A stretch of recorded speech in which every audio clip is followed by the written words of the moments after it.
প্রাণী স্বাস্থ্যসেবা নিশ্চিতকরণে বাংলাদেশ কারিগরি সহায়তা ও জাগো নারী বাস্তবায়ন কর্মশালা।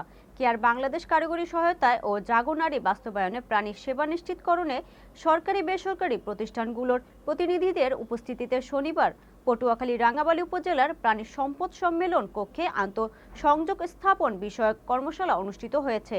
পটুয়াখালী রাঙ্গাবালী উপজেলার প্রতিনিধি নয়ন ইসলাম মানজার আইটিভি বাংলাকে জানিয়েছেন, আন্তঃসংযোগ স্থাপন বিষয়ক কর্মশালায় সভাপতিত্ব করেন ভূঁইয়া মোহাম্মদ ফরিদ উদ্দিন। এতে প্রধান অতিথি হিসেবে উপস্থিত ছিলেন মোহাম্মদ শাহজাহান আলী, ভেটেরিনারি সার্জন, রাঙ্গাবালী উপজেলা। এ সময় ভেটেরিনারি সার্জন বলেন, পশু প্রাণীদের স্বাস্থ্যসেবায় সবার সম্মিলিত ভূমিকা দরকার। ভেটেরিনারি চিকিৎসক ও টেকনিশিয়ানরা রোগ নির্ণয়, চিকিৎসা ও অস্ত্রোপচারে গুরুত্বপূর্ণ ভূমিকা পালন করেন। পশুদের গ্রুমিং করে তাদের চর্মরোগ প্রতিরোধ সাহায্য করেন পরিচর্যাকারীরা।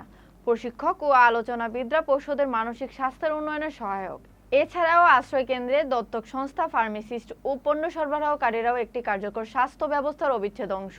এই কর্মশালায় আরও উপস্থিত ছিলেন মৌডুবি ও চালিতাবুনিয়া ইউনিয়নের খামারি ভ্যাকসিনেটর, এআই কর্মী, ওষুধ ব্যবসায়ী ও ওষুধ কোম্পানির প্রতিনিধিগণ ও সাংবাদিকবৃন্দ।